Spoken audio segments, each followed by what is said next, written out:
makes the dawn of day. Peaceful echoes where we pray. Morning starts with gentle glow. Tune into the Spirit's flow. Whispers of the sacred script.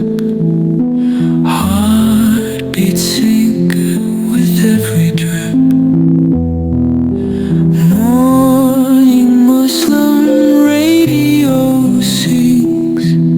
A day begins with holy wings. Morning Muslim radio.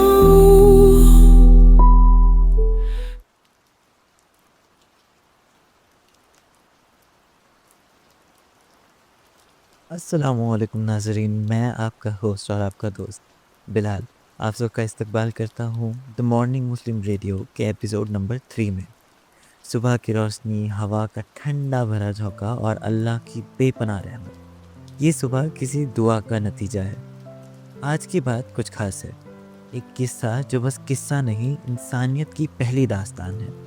آج ہم بات کریں گے حضرت آدم علیہ السلام کے قصے کے بارے میں، ان کا پیدا ہونا، جنت کا سکون، پھر وہاں سے نکال دیا جانا اور پھر توبہ کا پیغام۔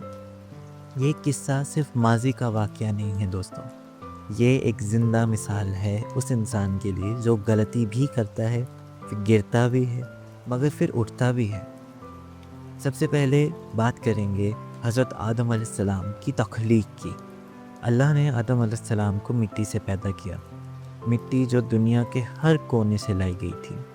اس لیے انسانوں کا مزاج بھی الگ الگ ہے، کوئی نرم مزاج کا ہے، کوئی سخت مزاج کا، کوئی حیرت سے بھرا ہوا اور کوئی صبر سے پھیلا ہوا۔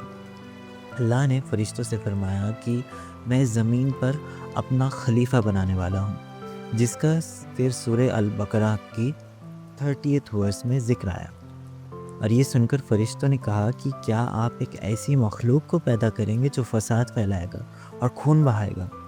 مگر اللہ نے فرمایا کہ میں وہ جانتا ہوں جو تم نہیں جانتے۔ یہ بات مجھے 20th سینچری کے فلاسفر سورن کیرکیگارڈ کی بات یاد دلاتی ہے۔ انہوں نے کہا تھا کہ to exist as a human is to constantly face contradictions between sin and salvation, despair and hope. حضرت آدم علیہ السلام کا قصہ بھی انہی کانٹرڈکشنز کا پہلا واقعہ ہے۔ پھر اللہ نے آدم علیہ السلام کو جنت میں جگہ دی، ہر چیز کا آرام، سکون اور محبت کا ماحول۔ وہاں ان کی ساتھی اماں ہوا وہ بنے، ان کے ساتھ وہ ہر پل رہتی تھی، ہر چیز ان کے لیے تھی، مگر ایک ہی پابندگی تھی، اس درخت کے قریب مت جانا۔ یہاں ایک ضروری بات سمجھنے کی ہے کہ کیوں اللہ نے منع کیا۔ جرمن فلاسفر ایمانوئل کانٹ کا ایک مشہور نظریہ ہے، وہ کہتے ہیں کہ freedom is meaningless without moral law. انسان کی اصل آزادی تبھی ہے جب اس کے پاس اختیار ہو اور وہ اپنے ارادے سے سچائی کا راستہ چنے۔ مگر شیطان نے تو اپنی چالاکی سے انہیں بہکا دیا۔ شیطان کے لفظوں نے بس ایک چھوٹی سی بجلی سی مچائی۔ اس نے کہا کہ کیا تم ہمیشہ یہاں رہنا چاہو گے؟ اور وہ منحوس قدم اٹھ گیا۔ حضرت آدم علیہ السلام اور اماں ہوا نے وہ پابندگی توڑ دی اور اس درخت کے پھل کو کھا لیا۔ جنت کا سکون ختم ہو گیا اور زمین پر انہیں بھیج دیا گیا۔ مگر یہ سزا نہیں تھی، یہ نئی شروعات تھی۔ حضرت آدم علیہ السلام نے اللہ سے توبہ کی۔ انہوں نے وہ دعا مانگی تھی جو قرآن میں بھی لکھی گئی ہے، سورہ الاعراف میں۔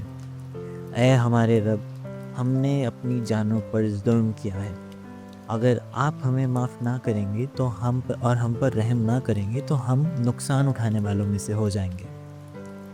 یہ وہی جذبہ ہے جو مذہبی نہیں بلکہ انسانی ہے۔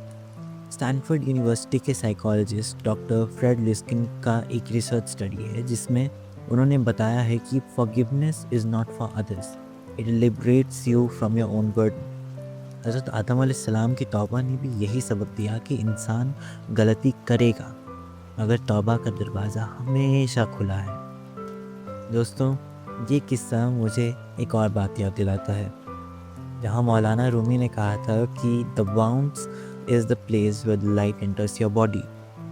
حضرت آدم علیہ السلام کی زندگی یہ سبق ہے کہ غلطی ایک منزل نہیں ہے، ایک ذریعہ ہے اپنے اللہ کے قریب ہونے کا۔ تو آج جب ہم اپنی زندگی کے امتحان سے گزرتے ہیں، جب کوئی غلطی ہم سے ہو جائے، تو بس یاد رکھیے کہ توبہ کا دروازہ کبھی بند نہیں ہوتا۔ ہر صبح ایک نیا موقع ہے اور ایک نئی شروعات کا۔ آج کی صبح بس اتنی سی بات ہے، آپ سب اپنی زندگی میں نئی روشنی لے کر چلیں، غلطیوں کو سیکھنے کا ذریعہ بنائیں۔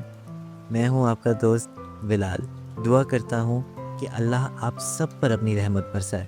پھر ملاقات ہوگی ایک اور کسی کے ساتھ، تب تک کے لیے اللہ حافظ۔